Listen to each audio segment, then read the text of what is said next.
और वचन ही चला गया। बताओ वचन चला गया कि नहीं चला गया? कैसे हैं लोग? बताओ वचन चला गया हो। याद रखना, आदमी अगर झूठ बोलता है तो उससे खराब आदमी कोई नहीं हो सकता। वचन का ही पता नहीं लगा, वादा किया था कि वोट देंगे, पता नहीं वो वचन कहां ध्वस्त हो गया, कहां उड़ गया। और जब वचन उड़ गया तो हमने भी तय कर लिया कि जाएं जहां जाना चाहें, ये समाजवादी पार्टी दोबारा उनके लिए दरवाजा नहीं खोलेगी। नमस्कार, बीपी न्यूज में आपका स्वागत है। दोस्तों, यूपी चुनाव में अब तक बाहुबली नेता राजा भैया के साथ दोस्ती निभाने वाले अखिलेश यादव इस बार चुनाव में उनके खिलाफ प्रत्याशी उतारने का ऐलान कर दिया है।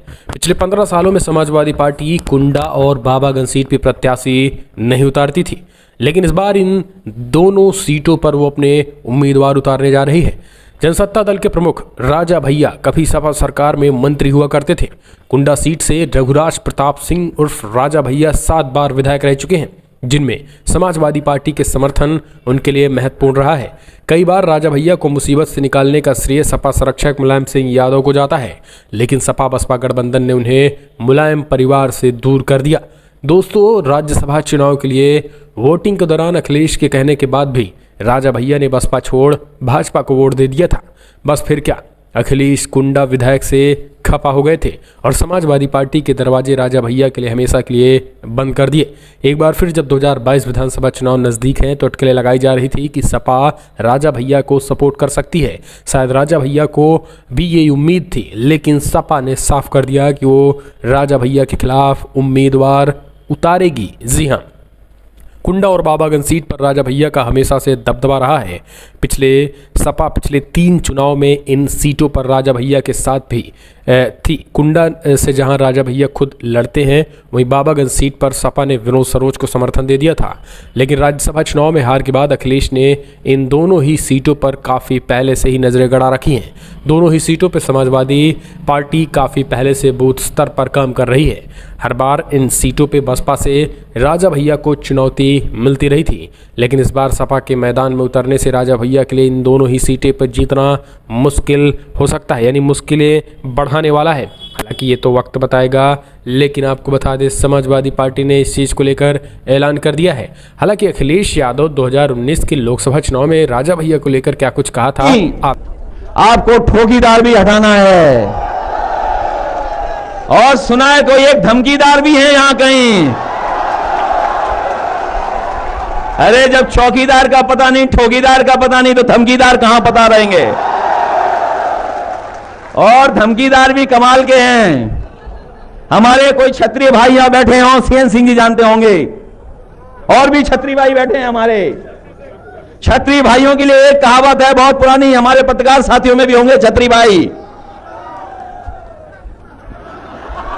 तुम तो हमारे साथ हो, लेकिन तुम कान में कुंज हो के सरयू पारी हो, ये बता दो पहले। अब नहीं बताओगे, क्योंकि कन्नौज से हम आते, इसलिए कन्नौज कान कुंज कौन है और वो सब हम समझते हैं बात को। एक कहावत थी इनकी बहुत पुरानी, रघुपत क्या बोलते थे, रघुकुल रीत सदा चली आई। बताओ, यही तो शान है क्षत्रियों की। बताओ है कि नहीं है? बताओ, यही तो शान है कि नहीं है? शान है। हमारे पास असली क्षत्रिय भी यहां बैठे हुए हैं। बताओ, यही तो है, रघुकुल की रीत चली आई, प्राण जाए पर बचन न जाए। और वचन ही चला गया। बताओ, वचन चला गया कि नहीं चला गया? कैसे हैं लोग? बताओ वचन चला गया हो। याद रखना, आदमी अगर झूठ बोलता है तो उससे खराब आदमी कोई नहीं हो सकता। वचन का ही पता नहीं लगा, वादा किया था कि वोट देंगे, पता नहीं वो वचन कहां ध्वस्त हो गया, कहां उड़ गया। और जब वचन उड़ गया तो हमने भी तय कर लिया कि जाएं जहां जाना चाहें, ये समाजवादी पार्टी दोबारा उनके लिए दरवाजा नहीं खोलेगी। ये नई समाजवादी पार्टी है, ये दरवाजा नहीं खोलेगी दोबारा। और हम भी ऐसे ही कुछ कमाल के हैं। हमने अपनी पत्नी से वादा कर दिया था, आज तक वो हमारे साथ हैं, कहीं नहीं गई। बताओ कैसे हैं, कौन से राजा हैं? लोकतंत्र में कोई राजा नहीं है। अगर राजा है तो ये जनता राजा है, ये हमारे गरीब राजा हैं। बताओ लोकतंत्र में कोई राजा होता है? कोई राजा नहीं है लोकतंत्र में। ये हमारी जनता राजा है। ये जिसको चाहेगी उसको राजा बनाएगी, जिसको चाहेगी उसको एक कुर्सी छीन लेगी। बताओ लोकतंत्र में ये हालत। और याद रखो साथियों, साथियों, साथियों, ये याद रखो आप लोग, समाजवादी पार्टी को कोई जरूरत नहीं थी। आपकी बहुमत की सरकार थी। अगर किसी ने एहसान किया है तो समाजवादी पार्टी ने एहसान किया, उन्हें मंत्री बना करके। बताओ बाबा मुख्यमंत्री जी उन्हें मंत्री कब बनाएंगे? हमें इंतजार है। हमें इंतजार है कि कब बाबा मुख्यमंत्री मंत्री बनाएंगे। और याद रखना, इस चुनाव के बाद चौकीदार तो जा ही रहे हैं, ठोकीदार भी जा रहे हैं। तब कहां बचेगा कुछ? कहां बचेंगे बताओ? और हमारे खुंडा के लोगों, बिहार के लोगों, सबसे ज्यादा काम अगर किसी ने किया तो समाजवादी लोगों ने किया है। और हमने तो इतना भरोसा किया था, जाते जाते 300 करोड़ की सड़क स्वीकृत कर दी थी। जाके पता कर लो सड़क स्वीकृत की थी कि नहीं की थी 300 करोड़ की। पता नहीं आपको मिली नहीं कि कहीं और चली गई, कि खत्म हो गई साहब।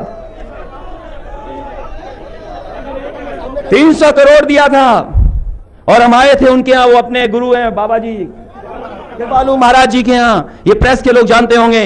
हम मुख्यमंत्री थे, हम आए और प्रधानमंत्री जी की सड़क थी उस समय, प्रधानमंत्री योजना की सड़क, वो घटिया हो गई, ठेकेदार खा गया। याद है कि नहीं पत्रकार साथियों? आप ही में से किसी ने सवाल पूछा था मुझसे, हमसे पूछा सवाल कि इस सड़क पर जो है जिस ठेकेदार ने काम किया है उस पर कार्रवाई होगी कि नहीं होगी।